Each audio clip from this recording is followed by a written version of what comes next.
Boa tarde, meu nome é Rafael. Eu estou aqui para fazer o vídeo do Congresso Paranaense de Gerenciamento de Projetos para apresentar o case de gestão de portfólio técnico da usina de Itaipu.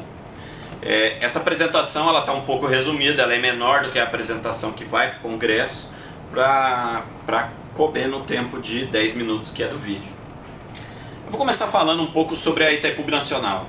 A Itaipu, como muita gente já conhece, é a segunda maior gerador de energia hidrelétrica do mundo. Ela em 2015 forneceu cerca de 15% da energia do Brasil e 75% da energia do Paraguai. É formada por um tratado binacional entre o Brasil e o Paraguai nos anos 70, de 73, e cada um dos países tem exatamente 50% da empresa, metade da empresa. E ela é gerida dessa maneira. Temos tanto diretores brasileiros como diretores paraguaios que tomam todas as decisões em conjunto. Eu vou apresentar o portfólio técnico da diretoria técnica, que é a diretoria responsável diretamente pela geração de energia da usina. Na diretoria técnica, no ano de 2013, a gente tinha alguns problemas na hora da gente fazer nosso portfólio. Quais que eram essas questões que a gente via e nos incomodavam um pouco? Primeiro, era subjetividade na avaliação das prioridades. Era aquele planejamento por decibéis, aquele no grito, né? Era uma reunião onde quem gritava mais alto acabava levando a maior parte do orçamento de projetos e colocando seus projetos. A gente tinha dificuldade na avaliação do nível de maturidade. Muitos dos projetos que entravam não eram maduros o suficientes para começar a sua fase de contratação e sua fase de execução. E por causa disso também a gente tinha execução orçamentária distante daquela que a gente planejava. Só fazendo um adendo, a maioria dos nossos projetos ele leva em conta uma grande contratação. A gente contrata quase todos, mais de 95% do nosso projeto a gente tem uma grande contratação. E por ser uma empresa pública, né, uma empresa nacional, federal, a gente segue a NGL, que é uma norma própria, interna binacional, mas que é muito parecida com a Lei 8666, Lei de Licitações. Então vocês podem ter ideia do tempo que a gente leva para fazer uma contratação, licitação, pregão e tudo mais. Além disso, a gente tinha muitas alterações de portfólio ao longo da execução dos ciclos operacionais. Muitos projetos saindo do meio do ciclo, entrando, justamente por esses problemas de maturidade. E também a gente não tinha garantido o alinhamento do portfólio à estratégia da empresa, aos objetivos estratégicos da empresa. Então, pensando nisso, a gente criou um grupo de trabalho binacional de brasileiros e paraguaios das assessorias de planejamento e coordenação, que são responsáveis pelo portfólio, e discutiu critérios, discutiu métodos de como vamos fazer para resolver esses problemas. E viemos com uma primeira ideia que foi a da metodologia de priorização de projetos. Como que seria essa nossa metodologia de priorização de projetos? A gente teria os nossos projetos que já estariam em andamento e os projetos potenciais que querem entrar no portfólio, e através de critérios definidos, seguindo critérios alinhados aos nossos objetivos estratégicos, a gente ia afunilar e fazer um filtro desses projetos e criar um ranking, onde nesse ranking a gente ia fazer um balanceamento para que nós temos sim um orçamento definido para o nosso portfólio, para tentar caber o máximo possível de projetos. Com esse portfólio de projetos preliminar, a gente levaria eles para ajuste e aprovação dos superintendentes e assessores, que são as autoridades competentes para aprovação desse portfólio. E depois dos force-in, depois dos force-out, que acabam ocorrendo, a gente teria o nosso portfólio de projetos para o ciclo operacional de 5 anos. Esses são os critérios da nossa metodologia de priorização de projetos. A gente fez 5 critérios. 2 deles, o critério de impacto e severidade e o critério de segurança, eles atendem ao objetivo estratégico número 1 da empresa, que é geração de energia e segurança operacional.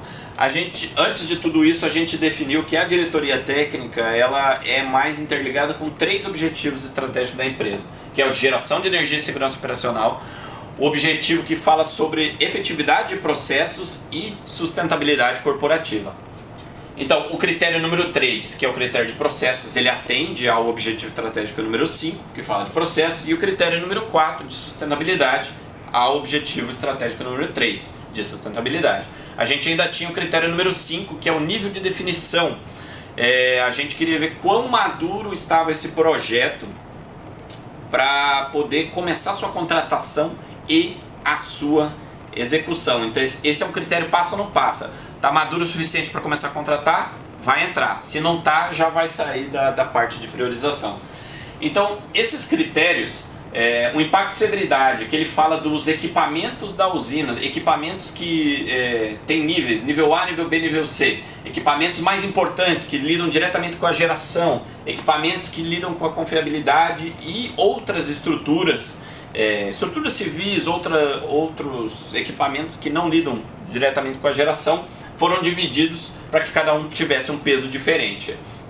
O critério número 2 fala da segurança, segurança de pessoas e segurança de equipamentos. O critério número 3 fala de eficiência de processos, diminuição de custo, melhoria de tempo de manutenções. E o critério número 4 fala de sustentabilidade, sustentabilidade econômica, social e ambiental. Então, a gente fez essa metodologia de processo e começou a aplicar em 2014. Em 2014 a gente tinha 80 projetos concorrendo para entrar no nosso portfólio.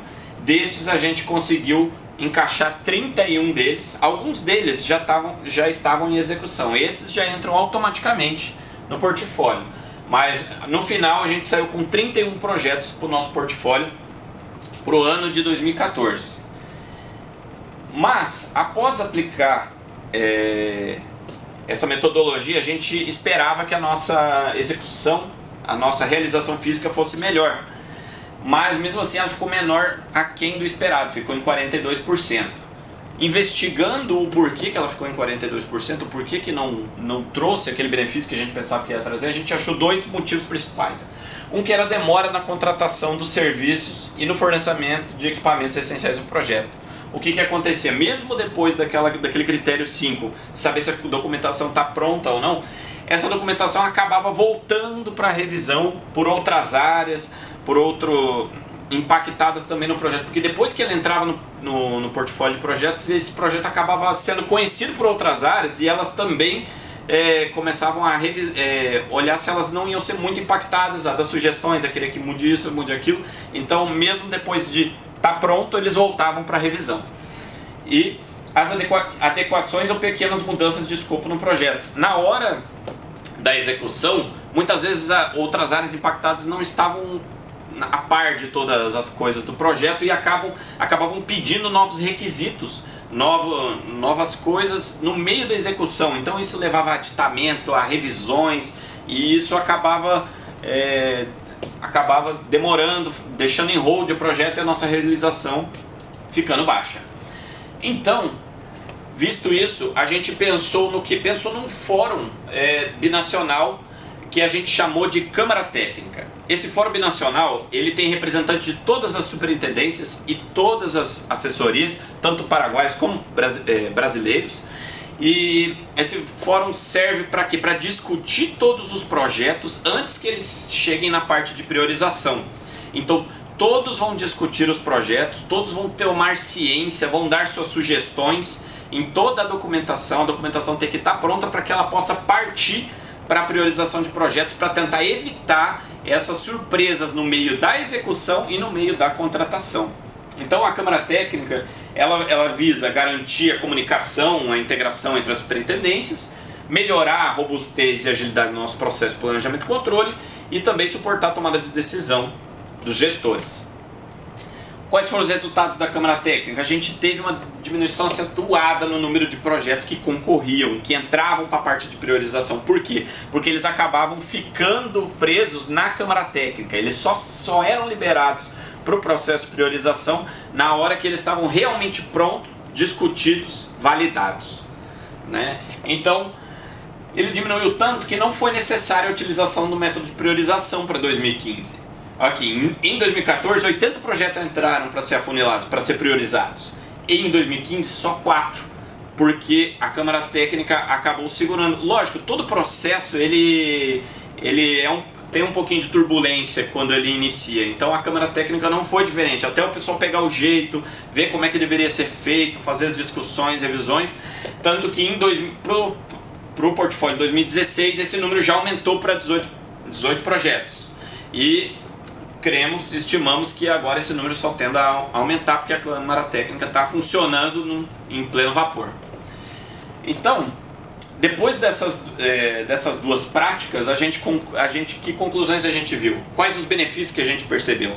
A gente percebeu que, primeiro, há um maior alinhamento estratégico dos projetos, porque a nossa metodologia de priorização ela tende a priorizar sempre os projetos mais importantes para a diretoria, e também teve uma melhoria no processo de definição de escopo, porque teve maior interação das equipes de projeto, das áreas interessadas, através da Câmara Técnica. Com todas essas discussões, o escopo saiu muito mais maduro e não houve mudanças de escopo, não houve menos mudança de escopo na hora da execução e na hora da contratação. Isso tudo se reflete na nossa realização física, que em 2014 não foi o que a gente esperava, 42%, mas depois do funcionamento da Câmara Técnica aumentou para 85% do planejado em 2015.